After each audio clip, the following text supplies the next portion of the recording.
solid mathematics lovers, let us figure out the wonders of space. So, stay with me as we travel and visit different places where we can possibly see space figures. Have you been to IIB and seen the Mayon volcano? Mayon volcano, dubbed as the most perfect cone volcano, is a famous landmark in Bicol province, particularly in Albay, where you can have a majestic 360-degree view wherever you go. Are you familiar with the Great Pyramid of Giza? It is the largest of the Egyptian pyramid and the tomb of the 4th dynasty Pharaoh Khufu, built in the early 26th century BC during a period of around 27 years. The pyramid is the oldest of the 7 wonders of the ancient world and the only one to remain largely intact. Do you see a globe in your social studies classroom? A globe is a 3-dimensional scale model of the Earth or other round bodies. Because it is spherical or bowl-shaped, it can represent surface features, directions, and distances more accurately than a flat map. Do you love playing Rubik's Cube? Did you know that the Rubik's Cube was invented in 1974 by Ernest Rubik, a Hungarian architecture professor? He later used the cube as a learning exercise to teach his students about 3-dimensional spaces. Do you keep the backs of your shoes? Shoe boxes are an excellent storage option. Boxes offer protection from sunlight and prevent dust buildup. Is milk included in your diet? Drinking milk is a good way to get your calcium fix. But the benefits of milk don't stop there. It also provides protein, fortified vitamins, and more. Mayon volcano, Great Pyramid of Giza, globe, Rubik's Cube, shoebox, and milk can are models of space figures. Mayon volcano is a model of a cone. Great Pyramid of Giza represents a pyramid. Globe is a model of sphere. Rubik's Cube represents a cube. Shoebox is a model of a rectangular prism. Milk can represents a cylinder. Cone, pyramid, sphere, cube, rectangular prism, and cylinder are the common space figures. So, what are space figures? Space figures are geometric figures which are 3-dimensional. These are called solids. Again, Mayon volcano, Great Pyramid of Giza, globe, Rubik's Cube, shoebox, and milk can are models of solids. Look at these figures. How are they similar? How are they different?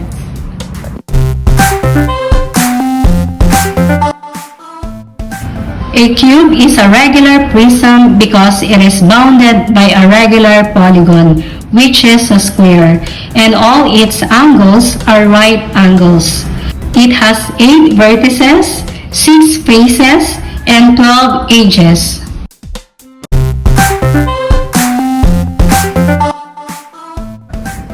rectangular solid or rectangular prism is the most common type of right prism. It is bounded by rectangles whose corners are right angles. It has 8 vertices, 6 faces, and 12 edges.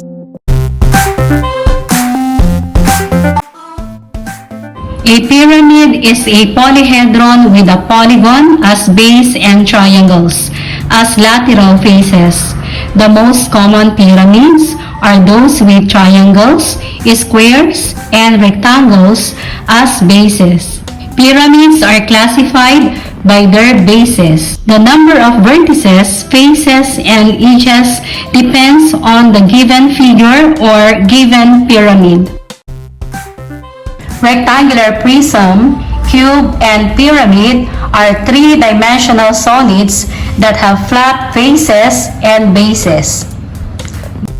But rectangular prism and cube have two identical bases, whereas a pyramid has only one base.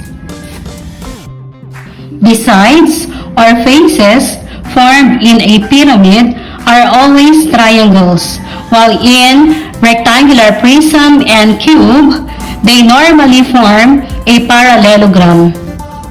This time, look at these figures. Compare and contrast. A cylinder is a solid whose bases are congruent circles. A right circular cylinder is a cylinder whose altitude is a segment that is perpendicular to the bases and has an endpoint in each base. The radius of the base is also the radius of the cylinder. The length of an altitude is the height of the cylinder. If the body of the cylinder is spread out, it becomes a rectangle.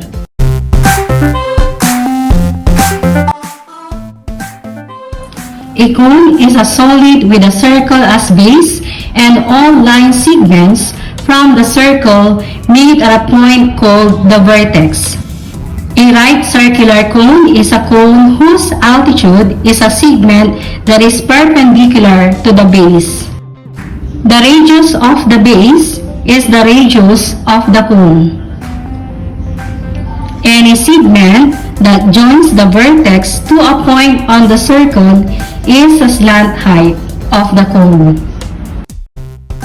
Both cylinder and cone are three-dimensional solids that have curved bases. A cylinder has two bases that are circles, but a cone has only one base and a vertex. What are the parts of a sphere?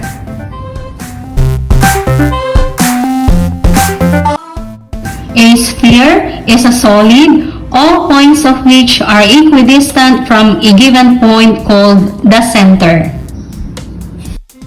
A radius of a sphere is a segment whose endpoints are the center and a point on the sphere.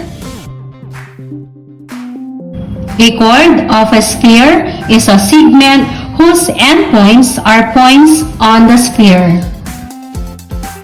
A diameter of a sphere is a segment that contains the center and whose endpoints are points on the sphere. A tangent to a sphere is a line that intersects the sphere in exactly one point. Let's check your understanding of today's lesson. I want you to do figure out the truth or falsehood activity. Are you ready?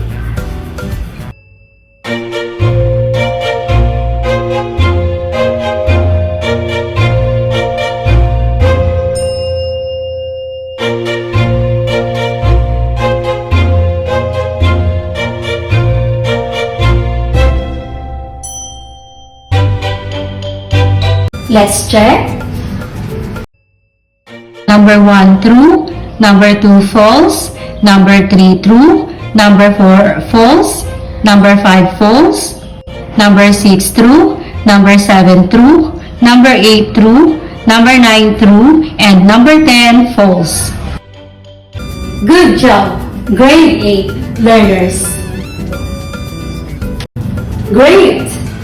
To ensure your full understanding of the space figures, it is important that you can complete each statement in the Explore and Fill the Space activity.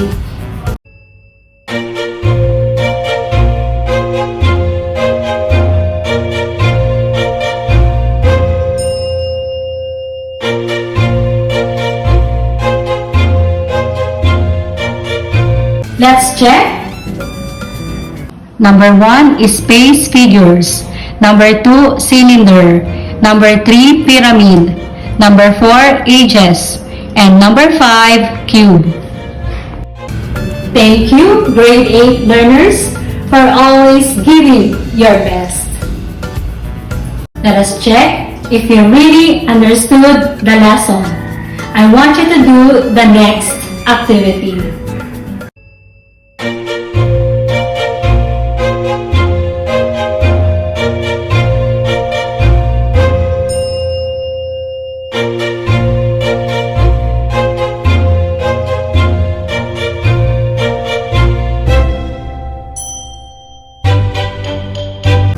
And this is your assignment.